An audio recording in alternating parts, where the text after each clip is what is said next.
एक डेंजरस बात तुमको बताएं।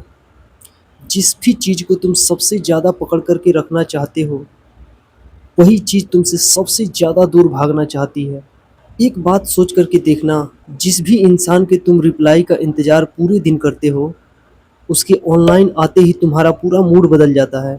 जिसके सिर्फ एक मैसेज से तुम्हारा पूरा दिन बन जाता है और एक सीन से पूरी रात खराब हो जाती है। क्या तुमने कभी ये बात नोटिस किया कि उस इंसान का पावर तुम्हारे ऊपर धीरे धीरे बढ़ता जाता है? अब दूसरी तरफ देखो, जो इंसान तुम्हें खोने से नहीं डरता, जो इंसान तुम्हारे रिप्लाई का इंतजार करके अपनी ज़िंदगी को नहीं रोकता, जो तुम्हें पसंद तो करता है लेकिन तुम्हारे बिना भी खुश रह सकता है। थोड़ा अजीब बात है ना? उसी इंसान की तरफ हमारा अट्रैक्शन ज़्यादा बढ़ जाता है। क्यों? क्योंकि इंसान की साइकोलॉजी बहुत ही अजीब तरीके से काम करती है। हम जिस भी चीज़ को डिस्परेटली चाहने लगते हैं, उस चीज़ के सामने अपना पावर को खोने लगते हैं, और जिस भी चीज़ के बिना हम आसानी से रह सकते हैं, उसके सामने हम हमेशा इमोशनली फ्री रहते हैं। और यही आज की पूरी कहानी है, अटैचमेंट। लेकिन सिर्फ रिलेशनशिप वाला अटैचमेंट नहीं, पैसे से अटैचमेंट, सक्सेस से अटैचमेंट, अपने करियर से अटैचमेंट, वैलिडेशन से अटैचमेंट, लोग क्या कहेंगे इससे अटैचमेंट, और सबसे खतरनाक बात, अपने फ्यूचर के पर्टिकुलर विजन से अटैचमेंट।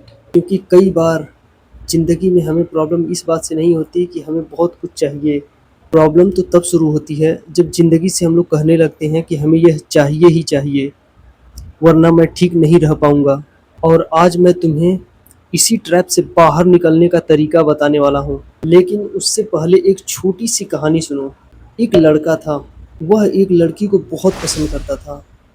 शुरुआत में तो सब ठीक था, दोनों एक दूसरे से बात करते थे, लड़की भी खूब इंटरेस्ट दिखाती थी। लेकिन धीरे धीरे लड़के का अटैचमेंट लड़की की तरफ ज़्यादा बढ़ने लगा। पहले तो लड़का दिन भर में कभी कभी मैसेज कर देता था, फिर हर कुछ घंटे पर ही मैसेज करने लगा, और वो हमेशा ऑनलाइन स्टेटस चेक करने लगा कि लड़की क्या स्टेटस लगाई है, यहाँ तक कि लास्ट सीन को भी देखता। फिर इंस्टाग्राम एक्टिविटी भी चेक करने लगा, और धीरे धीरे जा कर के कमेंट्स को भी पढ़ने लगा कि और लोगों से क्या कमेंट में बातें हुई हैं। और अब उस लड़के को अपनी ज़िंदगी के लिए टाइम कम और उस लड़की की ज़िंदगी को ऑब्जर्व करने के लिए टाइम पूरा था। एक दिन लड़के ने मैसेज किया, लड़की ने रिप्लाई ही नहीं दिया। 1 घंटे हो गए, 2 घंटे हो गए, और उसके दिमाग ने कहानी बनाना शुरू कर दिया कि क्या कोई उसे और पसंद आ गया क्या? क्या मैंने कुछ ऐसा गलत नहीं न कर दिया कि जो उसको पसंद ही न हो? क्या वो अब मुझसे दूर हो जाएगी? क्या मैं उसको अब खोने वाला हूँ? ध्यान से देखना, यहाँ तो लड़की ने कुछ कहा ही नहीं, और हमारा दिमाग अलग अलग कहानियाँ बनाना शुरू कर दिया। और यही अटैचमेंट का पहला ट्रैप है। अटैचमेंट सिर्फ किसी को चाहना नहीं है, अटैचमेंट है अपनी इमोशनल स्टेबिलिटी की चाबी किसी दूसरे इंसान के हाथों में दे देना। जैसे अगर उसका रिप्लाई आया तो मैं खुश, अगर रिप्लाई नहीं आया तो मैं दुखी। कहीं कोने में बैठ कर के यह सोचता रहूँगा कि आखिर उसका रिप्लाई क्यों नहीं आया। पूरा दिन खराब हो जाता है, शाम को रिप्लाई नहीं आया तो पूरी रात खराब हो जाएगी। अगर सिलेक्शन हुआ तो मैं सक्सेसफुल, अगर नहीं हुआ तो मैं फेलियर हो जाऊंगा। अगर पैसा आया तो मैं कॉन्फिडेंट, अगर पैसा नहीं आया तो वर्थलेस। अगर लोग तारीफ़ करेंगे तो मुझे अच्छा महसूस होगा, नहीं करेंगे तो मुझे लगेगा कि मुझ में कोई कमी है, और हमें पता भी नहीं चलता। और यहीं से असली प्रॉब्लम की शुरुआत हो जाती है। क्योंकि जिस चीज़ के पास तुम्हारे हैप्पीनेस की चाबी है, उस चीज़ के पास तुम्हें कंट्रोल करने की भी पावर है। अब तुम अपनी ज़िंदगी के बारे में सोचो, क्या तुम्हें भी कोई ऐसी कंट्रोल करने वाली चीज़ है? कोई इंसान, कोई एग्ज़ाम, कोई गोल, कोई जॉब, कोई पैसा, कोई रिलेशनशिप, या फिर लोगों की ओपिनियन, जिसके बारे में सोचते ही तुम्हारे अंदर एंजाइटी शुरू हो जाती है? अगर हाँ, शायद तुम्हें उस चीज़ से दूरी बनाने की ज़रूरत है। और यहाँ एक बहुत ही बड़ा डिफरेंस समझने की ज़रूरत है। डिजायर और अटैचमेंट एक चीज़ नहीं है। तुम सक्सेस चाह सकते हो, लेकिन सक्सेस के बिना तुम अपने आप को फेलियर मत समझो। तुम किसी को प्यार कर सकते हो, लेकिन उस इंसान को अपनी पूरी आइडेंटिटी बना देना ये सही नहीं है। तुम पैसा कमाना चाहते हो, बहुत ही अच्छी बात है, लेकिन अपने बैंक बैलेंस को अपनी सेल्फ वर्थ मत बना दो। तुम बॉडी बनाना चाहते हो, बहुत ही अच्छी बात है, लेकिन मिरर में दिखने वाली बॉडी को अपनी पूरी पर्सनालिटी मत बना दो। क्योंकि जिस दिन कोई चीज़ तुम्हारी आइडेंटिटी बन जाती है, उस दिन उसे खोने का डर तुम्हारे अंदर तुमको कमज़ोर करने लगता है। अब एक दूसरा एग्जाम्पल देखते हैं।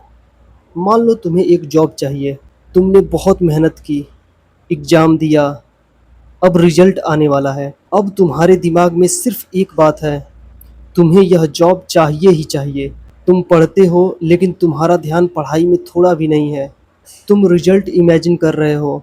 तुम सोचते हो अगर नहीं हुआ तो घर वाले क्या कहेंगे, दोस्त क्या सोचेंगे, मेरी उम्र निकल रही है और मेरे पास दूसरा कोई ऑप्शन भी नहीं है।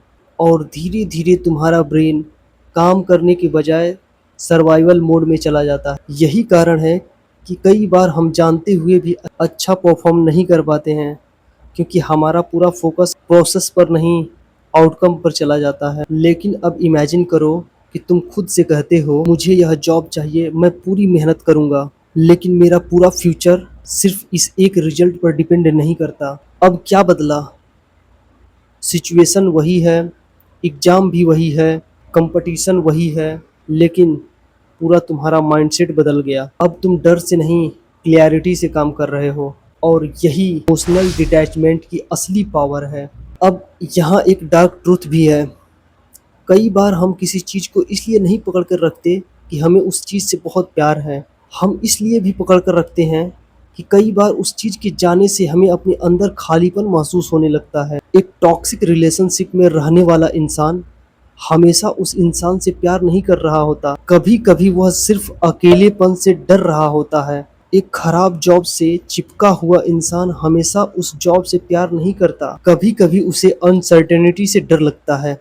जो इंसान हर जगह वैलिडेशन मांगता है, उसे हमेशा रिस्पेक्ट नहीं चाहिए होती। कभी कभी वह अपने अंदर की इनसिक्योरिटी से भाग रहा होता है। और यही सबसे अनकंफर्टेबल सवाल है, अगर यह चीज हमेशा के लिए मेरी जिंदगी से चली जाए तो क्या मैं फिर भी खुद को संभाल पाऊंगा? अगर जवाब है नहीं, तो तुम्हें उस चीज से प्यार ही नहीं है, तुम इमोशनली डिपेंडेंट हो।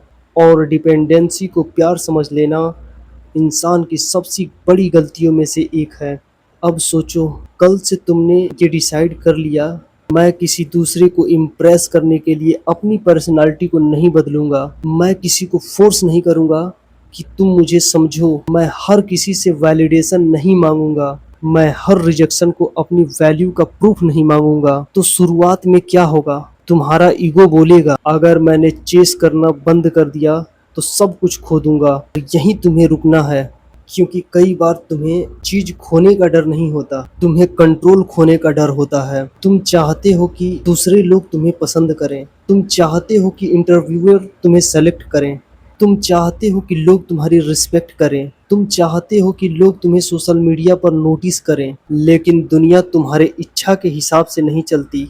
इसीलिए इमोशनल फ्रीडम का पहला रूल है, तुम अपने एक्शन को कंट्रोल कर सकते हो, आउटकम को नहीं।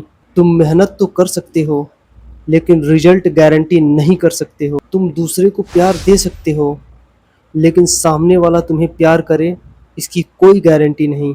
तुम किसी को रिस्पेक्ट दे सकते हो, लेकिन सामने वाला तुम्हें रिस्पेक्ट दे इसकी कोई गारंटी नहीं। और जितनी जल्दी तुम इस रियलिटी को एक्सेप्ट करोगे, उतनी ही जल्दी तुम्हारा स्ट्रेस कम होना शुरू हो जाएगा। अब सवाल है, क्या लेटिंग गो का मतलब सब कुछ छोड़ देना है? नहीं, बिल्कुल भी नहीं। लेटिंग गो का मतलब अपने गोल को छोड़ देना नहीं है। इसका मतलब है गोल को रखो लेकिन डिस्परेशन छोड़ दो, प्यार करो लेकिन पोजीशन छोड़ दो, मेहनत करो लेकिन आउटकम का ऑब्सेशन छोड़ दो, पैसा खूब कमाओ लेकिन पैसे से अपनी आइडेंटिटी को मत जोड़ो, लोगों की परवाह करो लेकिन उनकी अप्रूवल पर अपनी जिंदगी को मत चलाओ। यही डिफरेंस एक इमोशनली स्ट्रांग इंसान और एक इमोशनली डिपेंडेंट इंसान में होती है। और अब एक बहुत ही इंटरेस्टिंग चीज समझो, तुमने ऐसे लोगों को जरूर देखा होगा जिनके अंदर एक अलग ही तरह का कॉन्फिडेंस होता है।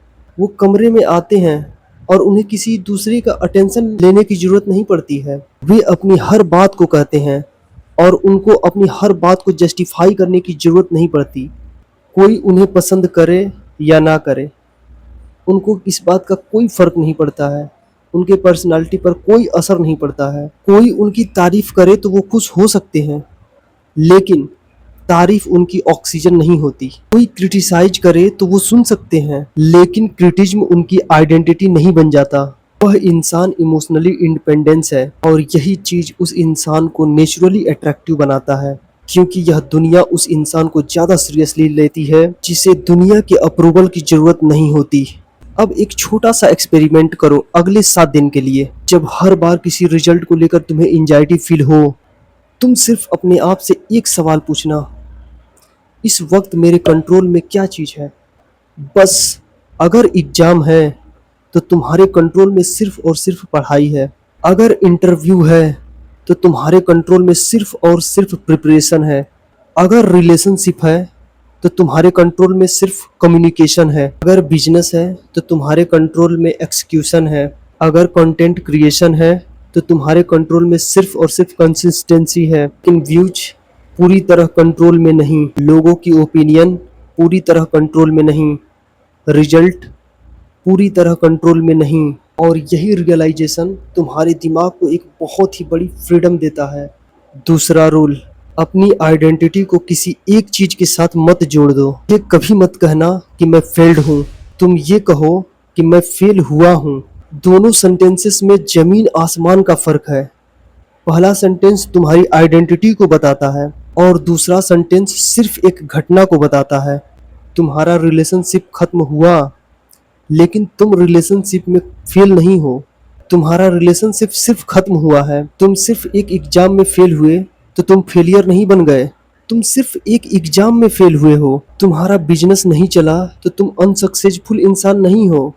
तुम्हारा एक सिर्फ बिजनेस अटेम्प्ट सफल नहीं हुआ। एक घटना को अपनी आइडेंटिटी मत बनने दो, क्योंकि आइडेंटिटी बची हुई है तो कमबैक पॉसिबल है। अपने ब्रेन को छोटी छोटी इमोशनल रेजिस्टेंस दो। हर नोटिफिकेशन का तुरंत रिप्लाई देना जरूरी नहीं है। हर बेइज्जती का तुरंत जवाब देना जरूरी नहीं है।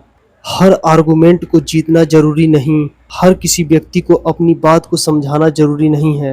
कभी कभी चुप रहो, कभी अकेले बैठो, कभी फोन साइड में रख दो, कभी किसी बिना वैलिडेशन के काम करो, क्योंकि इमोशनल स्ट्रेंथ भी मसल्स की तरह होती है। जिसे रेजिस्टेंस नहीं मिलेगा वो स्ट्रोंग कैसे होगा? और चौथा रूल, शायद यह सबसे पावरफुल रूल है। हर सुबह खुद से पूछो, अगर मुझे आज कोई गारंटी नहीं मिला तो क्या मैं अपना पूरा बेस्ट दे पाऊंगा? अगर जवाब हाँ है तो तुम ग्रो कर रहे हो, क्योंकि अब तुम रिजल्ट के लिए नहीं, तुम अपने स्टैंडर्ड के लिए काम कर रहे हो। अब तुम्हारी मेहनत किसी आउटकम की गुलाम नहीं है। अब तुम खुद तय कर रहे हो कि तुम्हें कौन बनना है। और यहाँ एक बात बहुत ही ध्यान से सुनो। लोग कहते हैं जिस चीज को छोड़ दो वो वापस आ जाती है, लेकिन इसका मतलब यह नहीं कि ये दुनिया एक मैजिक ट्रिक है। तुम किसी इंसान को इग्नोर करके मजबूर नहीं कर सकते कि वो तुम्हारी जिंदगी में फिर वापस आए।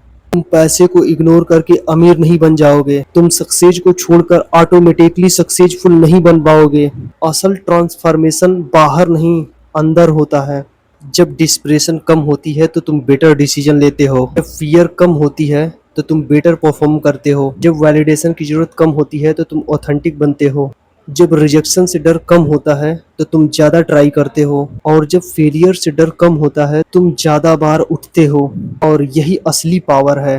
अब आखिरी बात, शायद तुम्हारी जिंदगी में अभी भी कोई ऐसी चीज है जिसे तुम अभी भी छोड़ नहीं पा रहे हो। कोई इंसान, कोई पुरानी यादें, या कोई रिजेक्शन, या कोई फेलियर, या कोई ऐसा सपना जो पूरा ही नहीं हुआ, या शायद अपने फ्यूचर को लेकर इतना डर कि आज तुम जीना ही भूल गए हो।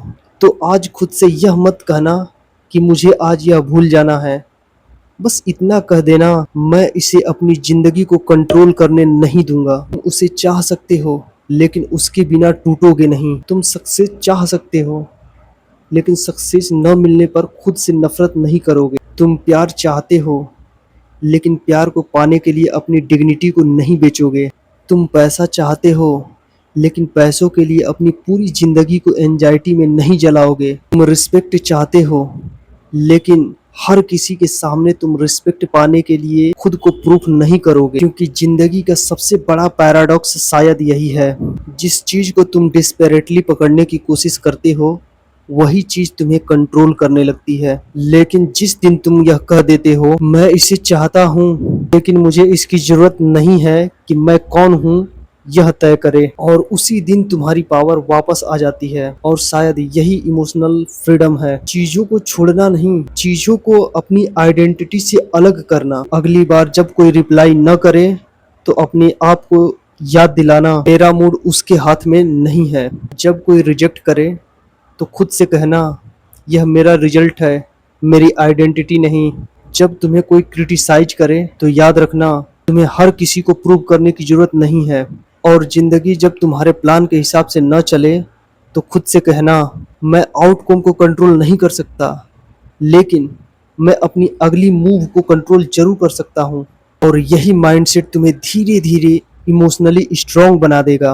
और एक चीज जब तुम पीछे मुड़कर देखोगे, जिस चीज को तुम खोने से कभी डरते थे वही चीज अब तुम्हारी जिंदगी को कंट्रोल नहीं करती। और तब तुम्हें समझ आएगा कि तुमने उसे नहीं खोया था, तुमने खुद को वापस पाया था।